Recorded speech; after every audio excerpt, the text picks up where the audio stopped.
Oi, gente, tudo bem? Hoje eu tô trazendo aqui uma pessoa de renome no âmbito do autismo, que é Fábio Coelho. Ele é um dos idealizadores da Academia do Autismo, é psicólogo e é pai de dois filhos autistas. A Academia do Autismo é uma das maiores plataformas de conhecimento sobre o autismo do Brasil. Ela traz diversos tipos de conhecimentos diferentes para profissionais e para familiares, famílias atípicas. Então, é uma pessoa de grande renome nesse âmbito e é uma honra tê-lo aqui. Obrigado por ter aceitado meu convite, por me receber aqui na Academia do Autismo para fazer entrevista com você. É uma experiência nova, é muito importante para mim, mas eu tenho certeza que vai trazer conhecimento que eu não conseguiria trazer sozinho para o meu canal e para as pessoas que estão assistindo. Então, muito obrigado e eu gostaria que você apresentasse, por favor. Eu que agradeço, Guilherme, agradeço o convite. Prazer enorme estar te recebendo aqui. Para quem não me conhece, sou o Fábio Coelho, sou psicólogo, trabalho na área do autismo por uma questão que me motivou muito lá no começo, que foi o diagnóstico do meu filho mais velho, depois veio o diagnóstico do Fernando também, e eu entrei de cabeça nessa área, acredito que é o meu propósito de vida desse trabalho, né? Eu fiz diversas especializações, mestrado, atualmente doutorado, estou à frente de instituições como a Clínica Fábio Coelho, a Academia do Autismo, outros projetos também de livros, cursos, ou seja, vivo o autismo com bastante afinco no meu dia a dia. Entendi. Como é que sua experiência como pai e também, obviamente, sua experiência como profissional, em que momento você percebeu que essa experiência no geral, essa vivência pessoal, teria que se transformar em algo maior, como é o caso da Academia do Autismo?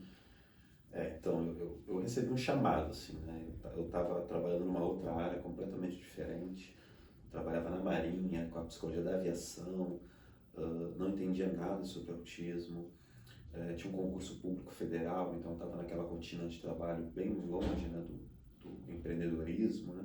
Uhum. E aí o diagnóstico do autismo me fez perceber que as dificuldades que eu estava enfrentando com meu filho eram as mesmas que muitos e muitos familiares e profissionais enfrentavam. Eu era psicólogo, não sabia nada de autismo, Uhum. e eu era pai e não sabia o que fazer com meu filho.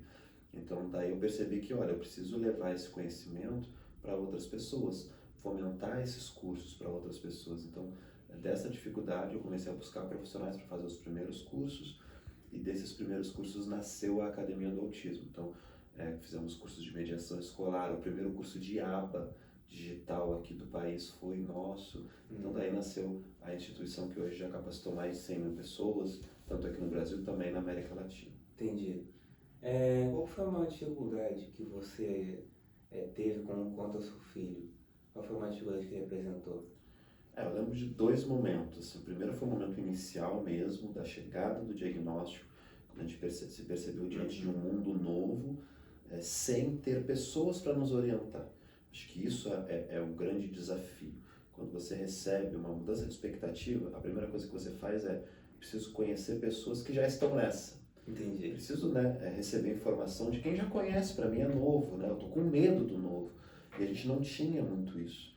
A gente não tinha a lei do autismo ainda, a gente não tinha legislação, não tinha profissionais capacitados, não tinha escolas preparadas, eu não sabia o que era aquilo. Então, essa dificuldade de encontrar, de conhecer com o que a gente está lidando, como ajudar, né? E depois eu lembro de um momento específico, foi um momento que o meu filho mais velho ele teve uma grande convulsão, até então ele não tinha, né, essa comorbidade, digamos assim. Isso fez todo um replanejamento, né, da gente precisar cancelar férias, a gente precisa tentar entender por que ele estava com dor, uma dor muito forte que a gente não conseguia Uhum. entender. Então isso surgiu alguns comportamentos que ele não tinha, inclusive alguns comportamentos de se bater assim Sim. por conta da dor tão intensa, e a gente tentando encontrar, fazendo uma série de exames, buscando em médicos, e ninguém descobria o que de fato ele tinha tido, se poderia ocorrer de novo e como parar aquela dor. Então foram alguns meses bastante impactantes, ele não dormia com dor, então foi um período muito intenso, assim, Uhum. muito desgastante. Eu digo que foi uma espécie de segundo luto, assim, porque foi o que me fez, já como um profissional consolidado nessa época, já com a Academia do Autismo, já com a clínica, mas me fez repensar, assim, que eu preciso estudar muito mais. A gente não tem respostas para tudo. Uhum. E também eu comecei a entrar bastante na área da prevenção de crises, que era um desafio novo para a gente, e comecei a estudar bastante essa área, que depois acabou virando um livro e cursos e treinamentos nessa área também. Entendi. Você comentou sobre uma clínica que você abriu recentemente. Se você quiser falar um pouquinho sobre essa clínica, sinta-se à vontade. Então, eu comecei com um trabalho de consultório na época, lá em 2013 para 2014, e desse trabalho nasceu uma primeira clínica entre uma sociedade com colegas de faculdade, mas cada um trabalhava numa área específica. Chegou um momento que eu percebi que eu precisava ter um espaço só para o trabalho na área do neurodesenvolvimento, nasceu a Mosaico, e mais recentemente eu percebi que eu precisava ter uma clínica com o meu nome, né? Recomeçar um projeto. E a clínica Fábio Coelho foi inaugurada agora, faz 2 meses, e para mim é o ápice, assim, é o momento onde as coisas foram sendo encaixadas, muitos desafios na área clínica, eu fui aprendendo muito sobre liderança, sobre gestão de clínica, que é coisas que a psicologia não ensina, e acho que na clínica Fábio Coelho a gente conseguiu colocar tudo isso em prática. Então estou bastante satisfeito com o resultado lá e já pronto para os próximos passos. Que bom. Considerando sua experiência como profissional e também como pai de autista no âmbito da educação, dentre as abordagens educacionais para crianças com autismo, qual você acha que é melhor, desde a inclusão nas salas de aulas regulares até a inclusão em salas de aulas especializadas dentro da escola regular, ou até mesmo a criação de escolas especializadas, levando em conta os diferentes níveis de suporte que o autismo requer? Perfeito, é uma boa pergunta e é um tema que precisa de muito debate para a gente poder transformar a realidade, né? Que é uma realidade que hoje nós percebemos tanto familiares, quanto profissionais, quanto autistas insatisfeitos com o processo. Então alguma coisa a gente precisa resolver, né? Eu vejo a inclusão como um processo filosófico muito importante, uma mudança de visão que foi acontecendo nas últimas décadas e que precisa continuar acontecendo, porque força a sociedade para se preparar para todos. Todos têm o direito à educação, todos têm o direito a estar em todos os ambientes. Então, não só a escola, mas eventos, instituições públicas, empresas, têm que estar prontas para receber clientes, receber alunos, receber pessoas autistas, para ter pessoas autistas no seu corpo clínico, no seu corpo de organização, de colaboradores. Mas quando a gente fala de inclusão escolar, a gente precisa também dialogar com o que funciona, com o que tem evidência. Né? Não adianta a gente vir com um conceito filosófico e quando a gente vai avaliar, a gente percebe que tem muitos alunos autistas com traumas de escolas, por exemplo, né? Não, tem muitos que estão deixando de desenvolver o seu potencial. Então, não, a gente precisa de algo que funcione, e esse algo que funciona é dialogar com a ciência. Então, que a ciência vem mostrando que funciona. Eu vejo a ciência como aquilo que a humanidade já produziu de melhor sobre algo. Então, a gente precisa também tentar pensar. E do ponto de vista das evidências científicas, para autistas, o que a gente hoje sabe é que precisa ser muito individualizado. E nesse individualizado, muitos vão precisar das flexibilizações e se desenvolver dentro do ambiente escolar regular. Muitos em algum momento vão precisar de algum trabalho especializado.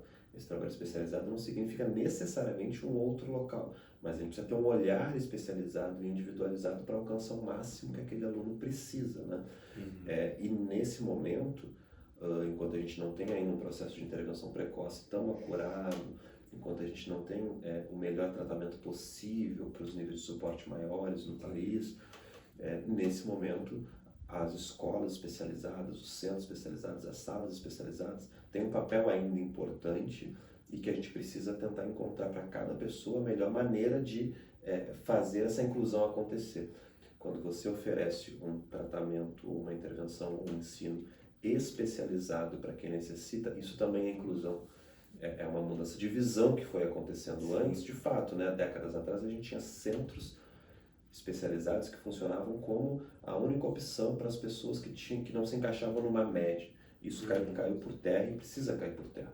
Né? As pessoas precisam estar na sociedade, é lá que a inclusão acontece.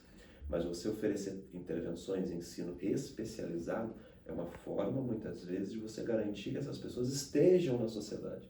E se você tem essa visão filosófica, aí você está falando de inclusão. Então é um tema bastante longo, é um tema que requer debate, mas eu acho que a gente precisa caminhar nesses dois sentidos. Filosoficamente, numa inclusão que permita que a sociedade seja cada vez mais para todos.